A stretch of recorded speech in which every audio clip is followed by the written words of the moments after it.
If you think of physics difficult, that means you have not understood it well. मतलब यदि आपको physics मुश्किल लगता है तो इसका मतलब ये है कि आपने फिजिक्स को सही ढंग से नहीं समझा। तो आइए फिजिक्स को सही ढंग से समझते हैं पूरे ब्रीफ और कंसेप्ट के साथ और एंजॉय करते हैं। Hi guys, I am Surya sir, welcome to Disha analysis classes. अगर आपने अभी तक हमारे चैनल को सब्सक्राइब नहीं किया है तो सामने वाले रेड बटन पर जाएं, सब्सक्राइब करें, बेल आइकन को प्रेस करें ताकि लेटेस्ट नोटिफिकेशन आपको मिलता रहे। गाइज, प्रीवियस वीडियोज में हमने क्लास 12 के फिजिक्स सिलेबस का एनालिसिस कराया था और उसमें बताया था कि एक एक चैप्टर का एक एक टॉपिक हम कवर करेंगे। तो आइए हम लेकर आए हैं आज क्लास 12 का फर्स्ट यूनिट इलेक्ट्रोस्टैटिक्स, और इलेक्ट्रोस्टैटिक्स का फर्स्ट जो चैप्टर है वो इलेक्ट्रिक चार्ज एंड फील्ड है। इसी को हमको पढ़ना है। तो गाइस, सबसे पहले चैप्टर स्टार्ट करने से पहले हमको ये जानना होगा कि इस चैप्टर में कौन कौन से टॉपिक हैं और कौन कौन से topic examination point of view से इम्पोर्टेंट है। ये पूरे जानने के बाद हम एक एक टॉपिक को हम लोग कवर करेंगे। तो आइए हम आपको टॉपिक को एनालिसिस कराते हैं कि कितने टॉपिक हैं, आप उसे ध्यान से सुनिएगा। तो प्लीज गाइज पे अटेंशन। जिसमें टॉपिक है वो है इलेक्ट्रोस्टैटिक्स। व्हाट इज इलेक्ट्रोस्टैटिक्स, क्योंकि ये यूनिट है। उसके बाद आपका है electric charge, conductor and insulator, conservation of charge, different between charge and mass, Coulomb's law, unit and dimension and value of epsilon naught, electric field intensity due to point charge, electric field line और electric dipole, property of electric field line. उसके बाद आपका जो topic है वो है field intensity on axial line of electric dipole, field intensity on equatorial plane. फिर आपका है गॉस थ्योरम, इलेक्ट्रिक फ्लक्स और एप्लीकेशन ऑफ गॉस थ्योरम। ये आपके first chapter electric charge and field के टोटल कंप्लीट टॉपिक है। अब हम आपको बताते हैं कि कौन कौन से topic examination point of view से इम्पोर्टेंट है। तो जो सबसे इम्पोर्टेंट आपका है टॉपिक वो आपका है कूलॉम्स लॉ। ये अप्रॉक्स हर ईयर पूछा जाता है आपके एग्जाम में। फिर आपका है जो electric field intensity due to a point charge और field intensity on axial line of electric dipole और field intensity on equatorial plane. ये जो दो टॉपिक है, इस दो टॉपिक में से एक टॉपिक आपके एग्जाम में आना फिक्स है, क्योंकि हर साल दो टॉपिक में से एक टॉपिक आपके एग्जाम में पूछा जाता है। आप प्रीवियस पेपर्स को आप चेक कर सकते हैं, आप देख भी सकते हैं। और फिर उसके बाद ज्यादा इम्पोर्टेंट आपका है गॉस थ्योरम। उसके बाद आपके हैं इलेक्ट्रिक फ्लक्स, काफी इम्पोर्टेंट है। ये आपके इम्पोर्टेंट टॉपिक है, बहुत अच्छे टॉपिक है, काफी मजा आएगा पढ़ने में। आप चैनल में बने रहिएगा और चीजों को अच्छे से समझने की कोशिश करिएगा। आइए स्टार्ट करते हैं। सबसे पहले यूनिट्स के बारे में हम जानेंगे, आखिर यूनिट बता क्या रहा है। तो गाइज, यूनिट जो आपका है, यूनिट आपका जो है वो है इलेक्ट्रोस्टैटिक्स। और जो इलेक्ट्रोस्टैटिक्स आपका है, इलेक्ट्रोस्टैटिक्स क्या है? तो जो इलेक्ट्रोस्टैटिक्स है, electrostatics is combination of electro and statics. Electro means होता है चार्ज, और स्टैटिक्स का मतलब है एट रेस्ट, यानी चार्ज एट रेस्ट मतलब रेस्ट चार्ज। रेस्ट चार्ज का मतलब स्टैटिक चार्ज। यानी पूरे इलेक्ट्रोस्टैटिक्स में हम स्टैटिक चार्ज के बारे में पढ़ेंगे। चार्ज ऑलवेज स्टैटिक्स में होगा, ऑलवेज रेस्ट में होगा। ये चीजें अपने आप माइंड में फिट कर लीजिए और इस चीज को आप समझ लीजिए। और आप सोच रहे होंगे सर तो मूविंग चार्ज कहाँ पढ़ेंगे? गाइज, मूविंग जो चार्ज है वो आप पढ़ेंगे जो नेक्स्ट यूनिट है, वो नेक्स्ट यूनिट जो है करंट इलेक्ट्रिसिटी एंड मैग्नेटिज्म है। तो जो करंट इलेक्ट्रिसिटी और मैग्नेटिज्म है उसमें आप चार्ज के बारे में ही पढ़ेंगे, लेकिन वहाँ जो चार्ज होगा वो आपका मूविंग चार्ज होगा। तो यहाँ जो ये यूनिट है इलेक्ट्रोस्टैटिक्स, इसमें हम स्टैटिक चार्ज के बारे में स्टडी करेंगे। तो स्टैटिक चार्ज का डेफिनेशन हम आपको बताते हैं, इलेक्ट्रोस्टैटिक्स का डेफिनेशन आपको बताते हैं। The branch of physics which deals with the study of charge at rest, the force between static charge, field and potential due to these charge is called electrostatics. मतलब electrostatics physics का एक branch है जिसमें static charge के बारे में study किया जाता है, और जो चार्ज के द्वारा प्रोड्यूस जो इलेक्ट्रिक फील्ड होता है, पोटेंशियल होता है, उसके बीच जो फोर्स होता है उसको भी हम इसमें स्टडी करते हैं।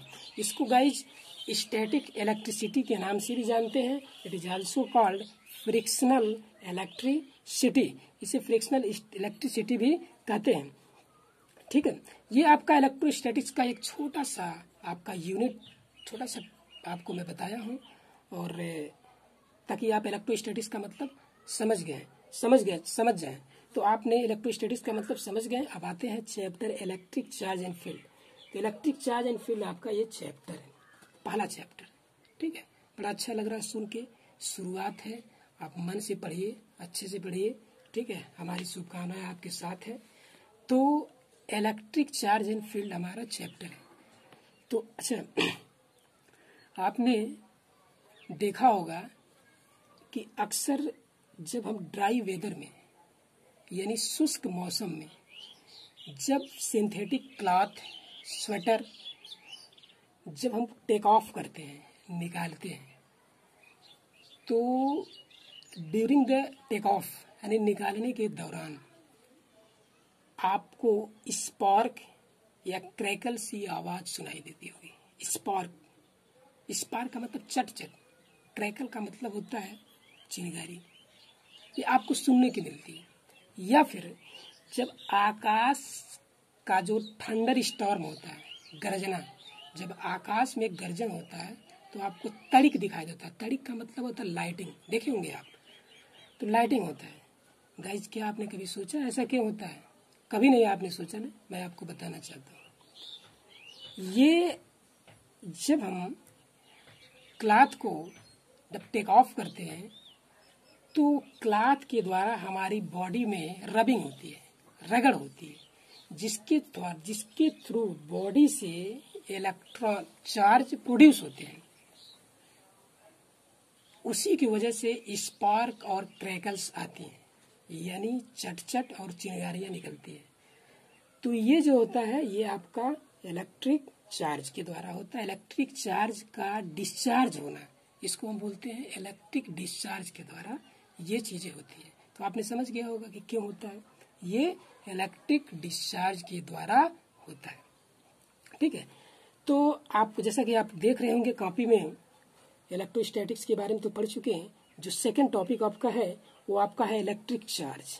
इलेक्ट्रिक चार्ज ये क्या होता है? ये इलेक्ट्रिक चार्ज क्या होता है?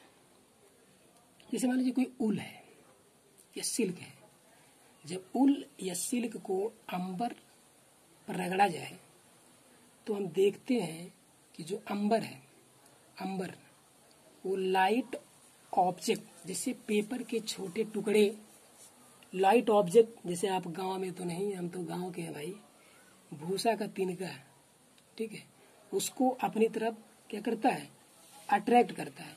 या फिर अगर आपको एक छोटा सा एग्जांपल और दे दें कि मान लीजिए कि आप क्या करिए, एक कैंची उठाइए और एक छोटा सा पेपर का एक पट्टी कट कर लीजिए।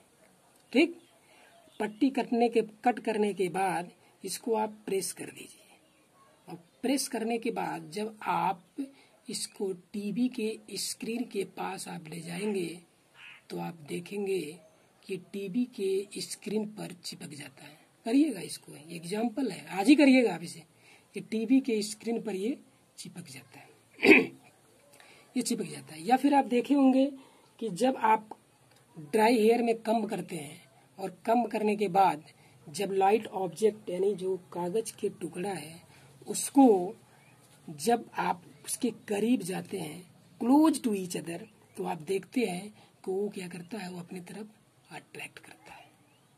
ठीक है, ये अपनी तरफ अट्रैक्ट करता है। क्यों करता है अभी बात बताएंगे, अभी बहुत सारे एग्जाम्पल आपको दे रहे हैं, फिर आपको बताएंगे। ये अट्रैक्ट करता है। फिर एक सबसे जबरदस्त एग्जाम्पल हम आपको देंगे, क्योंकि देखिए हमारे पास साधन तो मौजूद नहीं है, लेकिन ये है कि अगर साध्य हो तो साधन की क्या जरूरत है। तो जैसे मान लीजिए मैंने क्या किया 2 ग्लास राड लिया है, ठीक है, हंसिएगा मत आप लोग। ये 2 ग्लास राड है, देखो भाई ये ग्लास राड है, ये आपका ग्लास राड है, दिख रहा है आपको, ये 2 ग्लास राड है, ये 2 ग्लास राड है। इस ग्लास राड को हम क्या करेंगे, सिल्क को क्लॉथ हो या सिंथेटिक क्लॉथ जो भी हो, या फिर ऊल हो सकता है, जो भी हो, उससे हम क्या करते हैं, इसका रबिंग करते हैं। जब इसको रबिंग करते हैं तो हम देखते हैं जो ग्लास राड है इसका इलेक्ट्रॉन एग्जिट होता है, एग्जिट होता है और एग्जिट होकर इस सिल्क में आता है। तो यहाँ से क्या होता है, इलेक्ट्रॉन एग्जिट होता है, मतलब ये इलेक्ट्रॉन को डोनेट करता है ग्लास राड, इसलिए ये क्या हो जाता है, पॉजिटिवली चार्ज होता है। तो आप समझ गए होंगे ये क्या हो गया होगा, ऑब्वियसली ये नेगेटिवली चार्ज हो गया होगा। सिमिलरली अब we take another glass rod, जब दूसरा ग्लास राड लेते हैं और उसको हम क्या करते हैं, सिमिलरली सिल्क से ही रबिंग करते हैं। After rubbing we get same phenomena, हम वही फिनोमिना पाते हैं। ये भी क्या करता है, क्योंकि ये भी तो ग्लास राड है, ये भी इलेक्ट्रॉन को क्या करता है, एग्जिट करता है, और ये इलेक्ट्रॉन इस सिल्क पर आता है, तो ये इलेक्ट्रॉन को एक्सेप्ट करता है, इसलिए नेगेटिवली चार्ज है। ये इलेक्ट्रॉन को डोनेट करता है, इसलिए इस पर पॉजिटिवली चार्ज हो जाता है। अब हम क्या करते हैं, अब इस दोनों ग्लास राड को brought come close to each other, या brought close to each other, दोनों को पास लाते हैं और देखते हैं कि दोनों रिपल करते हैं। और जैसे ही जब सिल्क और एक ग्लास राड को पास लाते हैं तो ये अट्रैक्ट करते हैं। तो ये रिपल क्यों करते हैं, आप समझ गए होंगे, क्योंकि ये दोनों पॉजिटिवली चार्ज हैं। और ये रिपल क्यों करते हैं, क्योंकि ये नेगेटिवली चार्ज है और ये आपका पॉजिटिवली चार्ज है, तो ये दोनों अट्रैक्ट करते हैं, ठीक है। और इसी तरह एक और एग्जाम्पल लेते हैं, ध्यान से सुनिएगा, थोड़ा सा ब्रीफ के साथ हम आपको बता रहे हैं, बहुत मजा आएगा पढ़ने में, मजा आ भी रहा होगा। अब अभी तक मैंने ग्लास राड लिया, अब मैं प्लास्टिक राड लेता हूँ। ये आपका क्या है, ये आपका प्लास्टिक राड है। अब इस प्लास्टिक राड को क्या करते हैं, इसको भी सिल्क या उल से इसको रब करते हैं, इसको भी क्या करते हैं, इसको रब करते हैं।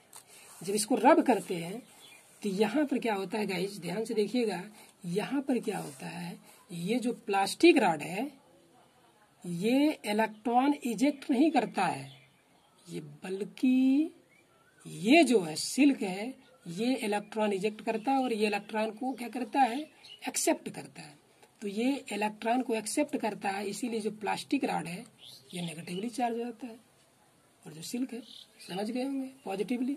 और ये सिमिलरली अगर दूसरा प्लास्टिक राड लेंगे तो वहाँ भी होगा यही, ये भी नेगेटिवली चार्ज और ये पॉजिटिवली चार्ज। और यहाँ भी जब 2 प्लास्टिक राड को भी जब आप brought close to each other करेंगे तो आप देखेंगे कि ये भी क्या करता है, ये रिपल करता है। और जैसे ही सिल्क और एक प्लास्टिक राड को पास लाएंगे तो ये अट्रैक्ट करता है। इसका मतलब ये है कि ये यहाँ भी क्या होता है, जो लाइक चार्ज है इसलिए रिपल हो रहा है, और ये अनलाइक चार्ज क्या है, ये क्या कर रहा है, अट्रैक्ट कर रहा है। तो ये चीज़ कन्फर्म है कि जो लाइक चार्ज जो होते हैं वो always repel to each other and unlike charge always attract to each other होते हैं। अब हम क्या करते हैं, ये प्लास्टिक राड को यहाँ रख दिया और यहाँ से भाई एक ये जो ग्लास राड था इसको मैं लाया। अब प्लास्टिक राड और ग्लास राड को पास लाया तो देखा कि ये दोनों क्या कर रहे हैं, अट्रैक्ट कर रहे हैं। क्यों, क्योंकि दोनों अनलाइक चार्ज हैं। अच्छा एक चीज और देखो भाई, ये दोनों अट्रैक्ट कर रहे हैं, इसका मतलब दोनों के बीच एक फोर्स काम कर रहा है। और एक चीज मैं आपको बताना चाह रहा हूँ, ये जो चार्ज दिख रहा है ना आपको, ये पॉजिटिव चार्ज, ये नेगेटिव चार्ज, ये देखिए चार्ज ये बैरी नहीं कर रहा है, ये स्टैटिक चार्ज है, ये स्टैटिक चार्ज है, ये चार्ज में कोई वेरिएशन नहीं है। क्यों, क्योंकि मुझे पूरे यूनिट में ही पढ़ना है स्टैटिक चार्ज के बारे में। तो इलेक्ट्रिक चार्ज क्या है, अब आप समझ गए होंगे। तो इलेक्ट्रिक चार्ज क्या है, ये इलेक्ट्रॉन के बीच जो इलेक्ट्रिक फोर्स एराइज होते हैं उसकी एडिशनल प्रॉपर्टी है। इलेक्ट्रॉन के बीच जो फोर्स होते हैं एराइज होते हैं वो उसकी एडिशनल प्रॉपर्टी है। तो इलेक्ट्रिक चार्ज का को क्या कैसे पढ़ेंगे, आप क्या जानेंगे? तो the additional property of electron which gives arise to electric force between two electron is called electric charge. Electric charge, ठीक है, क्लियर है? यानी दो इलेक्ट्रॉन के बीच जो इलेक्ट्रिक फोर्स एराइज होता है उसकी एडिशनल प्रॉपर्टी है। उसके बाद आपका नेक्स्ट टॉपिक है कंडक्टर। कंडक्टर को तो आपने बहुत पहले से पढ़ा है, क्लास 9, 10, 11, आप तो क्लास 12 में आ गए हैं भाई, कंग्रेचुलेसन, आप क्लास 12 में आ गए हो। तो कंडक्टर क्या है आप बहुत अच्छे जानते हैं, जो जिसमें ऐसा सब्सटेंस जिसमें करंट फ्लो हो, बहुत अच्छे से पढ़े हो। इंसुलेटर क्या है? जिसमें करंट फ्लो न हो, ये तो आप पढ़े हैं। लेकिन कंडक्टर है, थोड़ा सा इसको हम अच्छे से पढ़ते हैं। यहाँ पर क्या पढ़ेंगे कि ये substance which can be used to conduct electric charge from one end to other, यानी ऐसा सब्सटेंस जो इलेक्ट्रिक चार्ज को कंडक्ट करता है, जो इलेक्ट्रिक चार्ज को कंडक्ट करता है उसे ही क्या कहते हैं? कंडक्टर कहते हैं। एग्जाम्पल क्या हो सकता है? एग्जाम्पल आपका कॉपर है, एग्जाम्पल आपका आयरन है, एग्जाम्पल आपका एल्यूमिनियम है। और सबसे इम्पोर्टेंट चीज है, इसको आप नोट कर लीजिएगा गाइज, इसको आप स्क्रीनशॉट लेकर इसका नोट्स भी आप बनाते जाइए, क्योंकि नोट्स भी मैं दूंगा पर डे आपको। और इसका जो सबसे इम्पोर्टेंट टॉपिक आपका गाइज है वो आपका है silver. Silver is the best conductor. Silver जो होता है इज द बेस्ट कंडक्टर, सबसे अच्छा कंडक्टर होता है। उसके बाद आपका है इंसुलेटर। इंसुलेटर क्या होता है? A substance which can not conduct electricity, यानी ऐसा सब्सटेंस जो इलेक्ट्रिसिटी को कंडक्ट ही नहीं करता हो उसे इंसुलेटर कहते हैं। एग्जाम्पल क्या है? जैसे glass, rubber, plastic is the best example of insulator. ये आपके इंसुलेटर हैं, ये आप जानते हैं, प्रीवियस क्लासेस में आपने काफी अच्छे तरीके से पढ़ा है, ठीक है, आपने अच्छे तरीके से पढ़ा है। तो यहाँ तक आपका क्लियर है। उसके बाद आपका है conservation of charge. Conservation of charge क्या होता है? Conservation of charge, conservation of charge is the property by virtue of which total charge of an isolated system remains constant, यानी किसी सिस्टम में अगर टोटल चार्ज का सम करोगे तो कांस्टेंट होगा। समझ रहे हो? जैसे मान लो एक सबसे बेस्ट एग्जांपल है, मान लो एक इलेक्ट्रॉन लिए और एक पॉजिट्रॉन लिए, दोनों को brought close to each other, काफी पास लाए, तो देखेंगे इलेक्ट्रॉन पर नेगेटिव चार्ज हो जाएगा, पॉजिट्रॉन पर ठीक उतना ही, जितना उस पर नेगेटिव चार्ज होगा उतना ही इस पर पॉजिटिव चार्ज होगा। अब दोनों चार्ज का जब सम करेंगे तो आपका हो जाएगा 0। तो मतलब कभी भी जितना नेगेटिव चार्ज उतना पॉजिटिव, सम करने पे क्या हो रहा है? 0। इसका मतलब उसका जो टोटल चार्ज है वो रिमेन कांस्टेंट होता है। ये आपने समझा? यहाँ तक आपको कोई दिक्कत नहीं हुआ होगा, मुझे ऐसा लगता है। इसके बाद मैं आपको बताऊंगा जो नेक्स्ट टॉपिक है वो आपका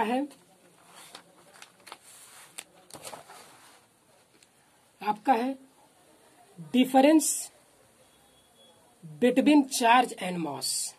बड़ा इंपॉर्टेंट है, बड़ा छोटा, बहुत इजी है, आपको लग रहा होगा बहुत आसान है, लेकिन कभी कभी पूछने पर बच्चे नहीं बता पाते हैं, इसलिए आपको जानना जरूरी है कि different between charge and mass. What is distinguish between charge and मास? जो चार्ज होता है वो पॉजिटिव भी हो सकता है, जो चार्ज होता है वो नेगेटिव भी हो सकता है, जो चार्ज होता है वो 0 भी हो सकता है। यानी charge, electric charge on a body may be positive negative और जीरो। जबकि जो मास होता है, mass of body is always positive quantity. Charge कुछ भी हो सकता है, किसी बॉडी का चार्ज कुछ भी हो सकता है, वो पॉजिटिव भी हो सकता है, नेगेटिव भी हो सकता है, जीरो भी हो सकता है, लेकिन मास किसी बॉडी का वो ऑलवेज पॉजिटिव होगा। ये आपका फर्स्ट डिफरेंस है। दूसरा क्या है, electric charge is always conserve. जैसे अभी जस्ट पहले पढ़े हैं कंजर्वेशन ऑफ एनर्जी। जो इलेक्ट्रिक चार्ज होता है वो ऑलवेज कंजर्व होता है, और जो मास होता है इज नॉट कंजर्व। और जो थर्ड आपका डिफरेंस है, वो थर्ड आपका डिफरेंस आपका है, charge can not exist without mass. यानी बिना मास का चार्ज हो ही नहीं सकता। अगर मास नहीं तो चार्ज नहीं, लेकिन बिना मास का तो चार्ज नहीं होगा। लेकिन मास can be exist without charge, यानी अगर चार्ज न हो तो कोई बात नहीं, मास होगा। तो बिना चार्ज का, बिना मास का चार्ज नहीं हो सकता, लेकिन बिना चार्ज का मास हो सकता है। ये आपका है डिफरेंस बिटवीन चार्ज एंड मास, ये आपका है। तो गाइज आज बस यहीं तक, और आगे जो है, जो नेक्स्ट जो हमारा वीडियो होगा उसमें हम आपको पढ़ेंगे। बड़ी इंपॉर्टेंट टॉपिक है, कहने में बड़ा अच्छा लग रहा है, दिल खुश हो जाएगा आपका। वो आपका है कूलॉम्स लॉ। ये कूलॉम्स लॉ बहुत ही अच्छा टॉपिक है। तो जो नेक्स्ट वीडियो है उसको आप भूल से भी छोड़िएगा मत, उसको आप जरूर देखिएगा, ठीक है। और आप जो है इसको पढ़िए, अच्छे से पढ़िए। अब इसके बाद हम नेक्स्ट वीडियो में एक एक टॉपिक को काफी पूरे ब्रीफ और कंसेप्ट के साथ कवर करेंगे, ताकि आप बोर्ड एग्जाम के साथ साथ आईआईटी या नीट जैसी एग्जाम में बेहतर परफॉर्मेंस दे सके। ये हमारी शुभकामना आपके साथ है। इसलिए आपसे रिक्वेस्ट है कि ये हमारा और आपका प्यारा चैनल को इंस्टाग्राम, टेलीग्राम और व्हाट्सएप, फेसबुक पर ज्यादा से ज्यादा शेयर और सब्सक्राइब करवाएं। Guys, thank you.